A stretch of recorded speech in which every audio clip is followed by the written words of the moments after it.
میں مختصر وقت میں چند ایک باتیں آپ کی خدمت میں عرض کر کے آپ سے اجازت چاہوں گا۔ مہینہ رجب کا ہے اور 22 رجب کی تاریخ محمد مصطفیٰ صلی اللہ علیہ وسلم کے عظیم المرتبہ صحابی خال المسلمین کاتب وحی حضرت سیدنا امیر معاویہ رضی اللہ تعالیٰ عنہ کی وفات کا دن ہے۔ اسی مناسبت سے کاتب وحی کے عنوان پر اس مہینہ میں پورے ملک میں جلسوں کا سیمینار کا ایک سلسلہ چل رہا ہے۔ یقیناً حضرت امیر معاویہ رضی اللہ تعالیٰ عنہ کی شخصیت ہی ایسی ہے، دین اسلام کے لیے آپ کی خدمات قربانیاں بے شمار ہے، تو مسلم امہ کا بھی حق بنتا ہے کہ وہ اپنے ان محسنین کو یاد کر لے۔ میں چند ایک نکات کی صورت میں اپنی بات آپ کے سامنے رکھوں گا۔ حضرت امیر معاویہ رضی اللہ تعالیٰ عنہ کی عظمت کو بتانے کے لیے، آپ کی اہمیت اور آپ کے مقام کو بتانے کے لیے اگر صرف یہ ایک جملہ کہا جائے تو میں سمجھتا ہوں یہ بھی کافی ہے کہ حضرت امیر معاویہ رسول پاک علیہ السلام کے صحابی ہیں۔ یہ بات سمجھ نہیں آئی میرے خیال، آپ توجہ کے ساتھ میری بات سماعت فرمائیں گے تو بات سمجھ میں آ جائے گی انشاءاللہ۔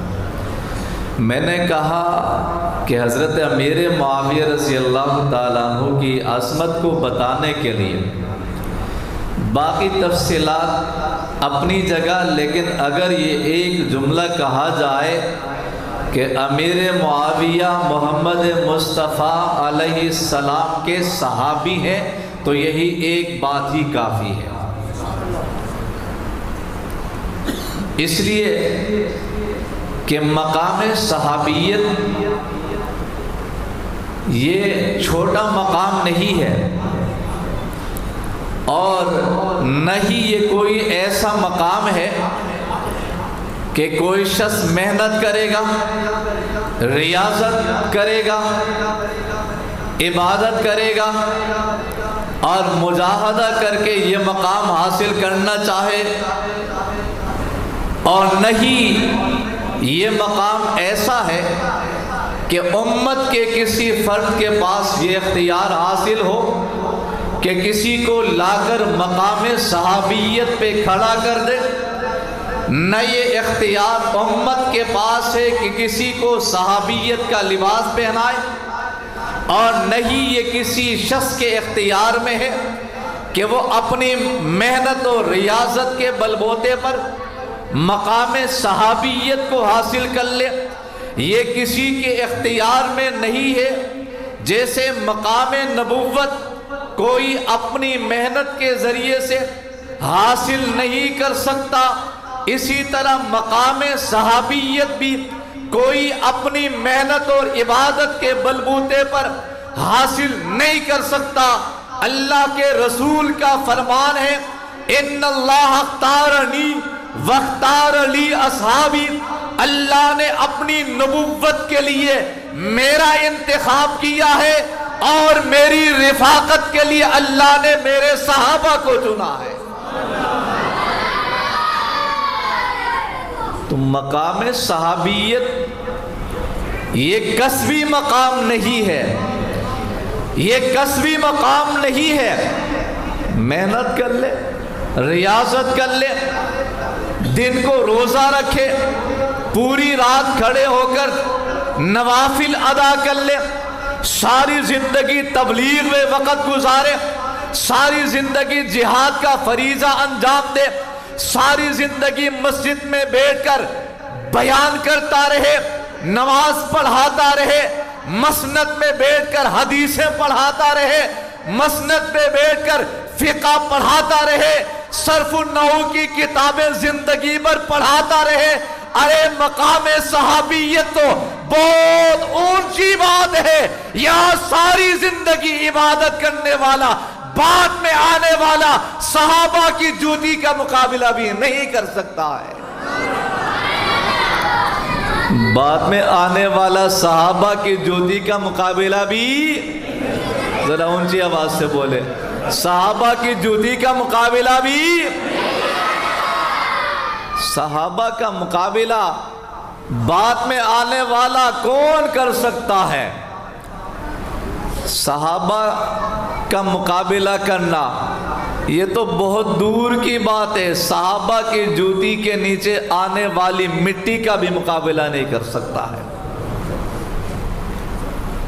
ہاں، کسی کی ولایت کا انکار نہیں، کسی کے تقوی کا انکار نہیں، کسی کی بزرگی کا انکار نہیں، کسی کی تدریسی خدمات کا انکار نہیں، کسی کے واعظ و نصیحت والی خدمات کا انکار نہیں، کسی کی تبلیغی خدمات کا انکار نہیں، کسی کی سیاسی سماجی خدمات کا انکار نہیں، کسی کی فلاحی خدمات کا انکار نہیں، لیکن مقام صحابیت کوئی محنت پہ حاصل نہیں کر سکتا۔ پوچھا گیا حضرت عبداللہ ابن مبارک رحمت اللہ علیہ سے، سوال ہوا حضرت عبداللہ ابن مبارک رحمت اللہ علیہ سے کہ حضرت ذرا یہ بتائیے کہ حضرت امیر معاویہ کا مقام زیادہ ہے یا حضرت عمر ابن عبدالعزیز کا مقام زیادہ ہے؟ سوال سمجھ میں آ گیا؟ بتائیے سوال کیا ہوا؟ آپ کی توجہ میں چاہوں گا۔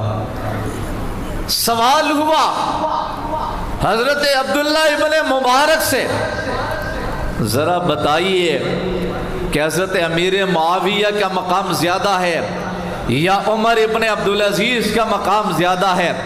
جناب والا، عمر ابن عبدالعزیز کسی عام شخص کا نام نہیں ہے، کسی عام انسان کا نام نہیں ہے، بہت بڑا زمانے کا ولی بھی تھا، اپنے زمانے کا عظیم خلیفہ بھی تھا، اور عادل انصاف کا وہ نظام اپنے زمانے میں قائم کیا تھا۔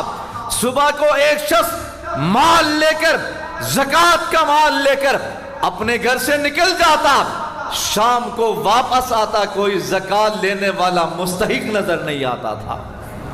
نظام ایسا بنایا تھا، جہاں حاکم وقت ایسا خوف خدا والا ہوتا ہے، تقوی والا ہوتا ہے، رعایا کا خیال کرنے والا ہوتا ہے، نظام قرآن و سنت کے مطابق چلانے والا ہوتا ہے، پھر معاشی نظام بھی بہتر ہوتا ہے، پھر زکوٰۃ لینے والا کوئی نظر نہیں آتا، پھر بیکاری تمہیں نظر نہیں آتا، پھر غریب نظر نہیں آتا، لیکن جہاں حکام عیاش ہوا کرتے ہیں، دلوں میں خوف خدا نہیں ہوا کرتا ہے، جہاں پر خدا کے نظام کے مطابق نظام نہیں چلایا جاتا، پھر معاشی نظام بھی تباہ ہوتا ہے، پھر ہر گھر میں، ہر علاقے میں تمہیں بیکاری نظر آتے ہیں۔ یہ عمر ابن عبدالعزیز کا زمانہ تھا۔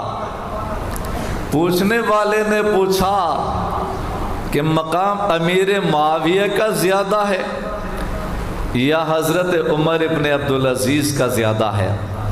عمر ابن عبدالعزیز تابعی ہے، صحابی نہیں ہے، صحابی نہیں ہے۔ ہاں، امیر معاویہ رضی اللہ تعالی عنہ صحابی رسول ہیں۔ پوچھنے والے نے پوچھا ان میں سے مقام کس کا زیادہ ہے؟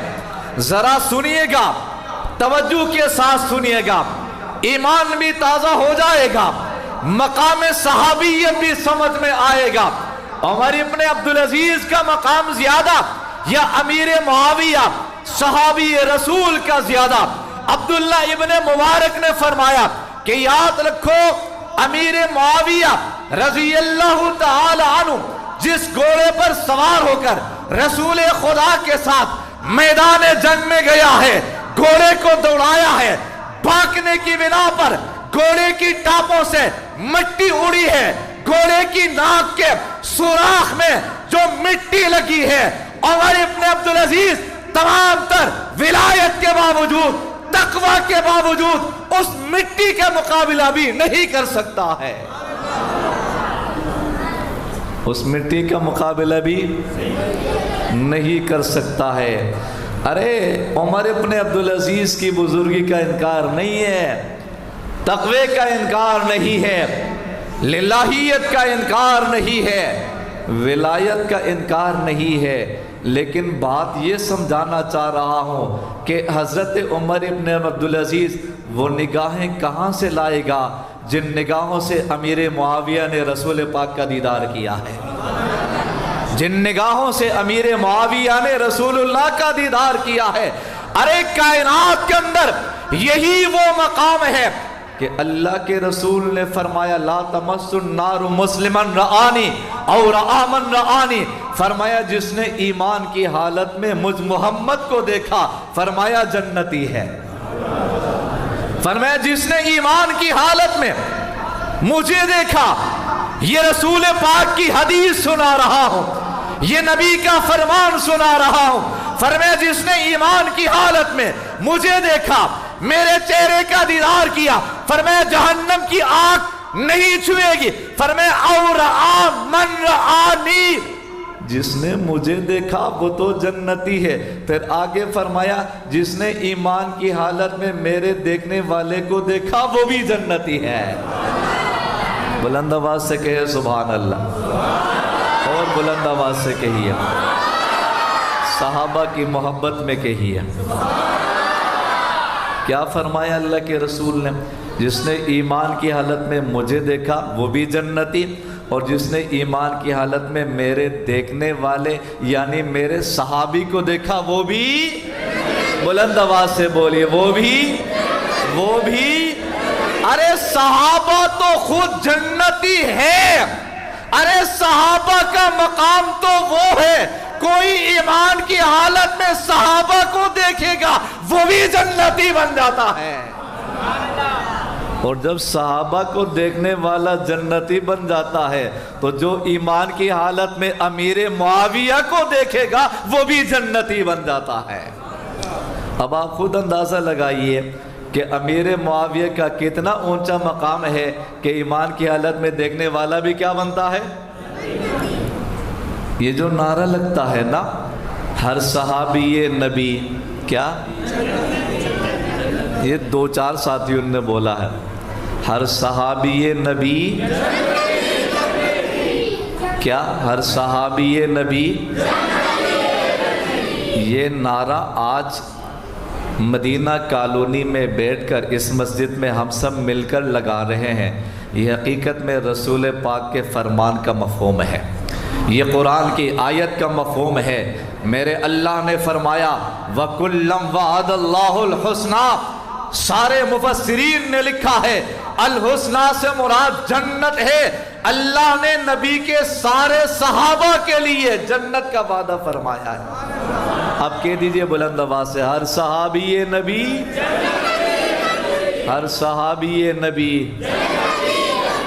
امیر معاویہ، امیر معاویہ، ہاں کسی کو تکلیف ہوتی ہے ہو جائے، کسی کے پیٹ میں مروڑ اٹھتا ہے یہ نعرہ سن کے تو ہو جائے، وہ امیر معاویہ کا تو کچھ نہیں بگاڑ سکتا ہے، وہ اپنے ایمان کو بگاڑ رہا ہے، وہ اپنے ایمان کو خراب کر رہا ہے۔ جس کے دل میں حضرات صحابہ کے لیے کوئی جگہ نہیں، یاد رکھیے اس دل میں ایمان بھی نہیں آ سکتا ہے، اس دل میں ایمان بھی نہیں آ سکتا، اس دل میں اللہ کا کلام بھی نہیں آ سکتا۔ یہ پہلا اعزاز امیر معاویہ کا ہے کہ وہ صحابی رسول ہے۔ نمبر 2، میں نے کہا نکات کی صورت میں 2-3 باتیں، میں زیادہ لمبی بات نہیں کرتا۔ دوسری بات، حضرت امیر معاویہ رضی اللہ تعالیٰ عنہ صحابی تو ہیں پر عام صحابی نہیں، کاتب وحی ہے۔ کیا ہے؟ اللہ تعالیٰ کے حبیب نے جن صحابہ کو چنا، منتخب فرمایا، اس لیے کہ اللہ کی طرف سے آنے والی وحی کو لکھیں گے، تو جن کا اللہ کے رسول نے انتخاب فرمایا ان میں ایک چمکتا ہوا نام امیر معاویہ کا ہے۔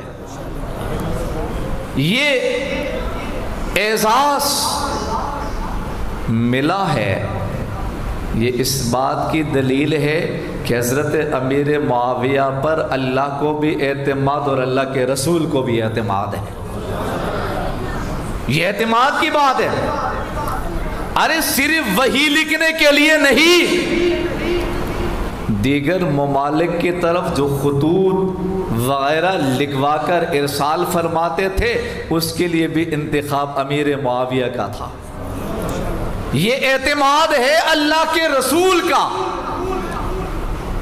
اس لیے کہ بطور سیکرٹری لکھنے کے لیے ہر کسی کا انتخاب نہیں ہوتا، انتخاب اس کا کیا جاتا ہے جس پر اعتماد ہوتا ہے کہ وہ وہی لکھے جو لکھوایا جا رہا۔ ارے اس میں کمی بیشی نہ کرے، خیانت نہ کرے، لکھوانے والا کچھ اور لکھوا رہا، یہ کچھ اور لکھے۔ ہر کسی کو اس کام کے لیے نہیں چنا جاتا، چنا اس کو جاتا ہے جس پر کامل اعتماد ہوتا ہے۔ ارے یہاں کوئی عام بات لکھنے کے لیے نہیں، اللہ کے کلام لکھنے کے لیے چنا جا رہا ہے، جو قیامت تک آنے والے تمام انسانیت کے لیے رشد و ہدایت کا پیغام بھی ہے، دستور خداوندی بھی ہے، ضابطہ حیات بھی ہے، نظام چلانے کے لیے قانون بھی ہے، ضابطہ حیات بھی ہے، دستور خداوندی بھی ہے، قیامت تک آنے والوں کے لیے دستور ہے۔ اس کے لکھوانے کے لیے نام کا انتخاب ہو رہا تو انتخاب امیر معاویہ کا ہوا، یہ دلیل ہے اللہ کے رسول کے اعتماد کی۔ اگلی بات میں سمیٹ رہا ہوں، دو باتیں ہو گئی، تیسری بات یہ عام شخص نہیں ہے، صرف صحابی رسول نہیں، صحابی رسول ہونے کے ساتھ ساتھ رشتہ دار بھی ہے۔ اور کیا رشتہ دار ہے؟ کیا رشتہ دار ہے؟ بیٹی ابو سفیان کی ہے رضی اللہ تعالی عنہ، ہمشیرہ حضرت امیر معاویہ کی ہے، زوجہ ہمارے نبی کی ہے، بیٹی حضرت ابو سفیان کی ہے، ہمشیرہ حضرت امیر معاویہ کی ہے، زوجہ بیوی ہمارے نبی کی ہے، ماں تمام ایمان والوں کی ہے، حضرت ام حبیبہ رضی اللہ تعالی عنہا۔ یہ بھی اللہ کے رسول کی طرف سے اعتماد کی دلیل ہے۔ کیوں؟ اس لیے کہ صدیاں گزر گئی ہیں۔ آج بھی اگر کوئی شخص کسی کے گھرانے میں بطور رشتہ کے کسی لڑکی کا، خاتون کا انتخاب کرتا ہے تو وہ اپنی آنکھیں بند کر کے نہیں کرتا ہے، وہ اپنی آنکھیں بند کر کے نہیں کرتا، وہ دیکھتا ہے، وہ تحقیق کرتا ہے، اچھی طرح کرتا ہے، وہ برادری کو دیکھتا ہے، حسب و نسب کو دیکھتا ہے، خاندان کو دیکھتا ہے، للہیت کو دیکھتا ہے، دیانت کو دیکھتا ہے، گھر والے کیسے ہیں دیکھتا ہے، گھر والوں کا پیشہ کیسا ہے دیکھتا ہے، باپ کا کردار کیسا ہے دیکھتا ہے، اس کے بھائی کیسے ہیں دیکھتا ہے۔ ارے ساری باتوں کو دیکھنے کے بعد آج کوئی بطور رشتہ کے کسی کا انتخاب کرتا ہے، یہاں امیر معاویہ کی بہن ابو سفیان کی بیٹی کے ساتھ میرے نبی نے نکاح کیا ہے، یقیناً میرے نبی کے سامنے بھی یہ ساری باتیں موجود تھی، دیانت میں بھی خاندان اعلیٰ تھا، شرافت میں بھی اعلیٰ تھا، بزرگی میں بھی اعلیٰ تھا، تقوی میں بھی اعلیٰ تھا، حسب و نسب میں بھی اعلیٰ تھا، اعتماد ہوا، تب جا کر نبی نے وہاں نکاح فرمایا ہے، تب جا کے میرے نبی نے وہاں نکاح فرمایا ہے۔ تو جس گھرانے پر اللہ کے رسول کو اتنا اعتماد ہو، آج کوئی اس گھرانے پر اعتماد نہ کرے، بتائیے وہ رسول پاک کو مانتا ہے؟ حقیقت یہ ہے وہ اللہ کے رسول کو بھی نہیں مانتا ہے، وہ اللہ کے رسول کو نہیں مانتا۔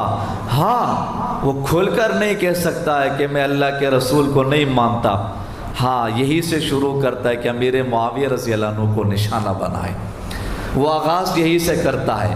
لیکن الحمدللہ سنی قوم بیدار ہو چکی ہے۔ امیر عظیمت رحمت اللہ علیہ 22 فروری کو جام شہادت نوش کرنے والے اس مرد قلندر نے سنی قوم کو جگا دیا ہے، اور آج الحمدللہ مشن حق نواز، فکر حق نواز تمام مسلمانوں کی آواز بن چکا ہے۔ آج الحمدللہ قربانی حضرت حق نواز شہید نے دی، ان کے بعد آنے والے قائدین نے دی، تقریباً 10 لاکھ جوانوں نے قربانی دے دی۔ آج الحمدللہ شہیدوں کا وہ خون رنگ دکھا رہا ہے۔ آج آواز حق نواز پاکستان کے تمام مسلمانوں کی آواز بن چکی ہے۔ جبھی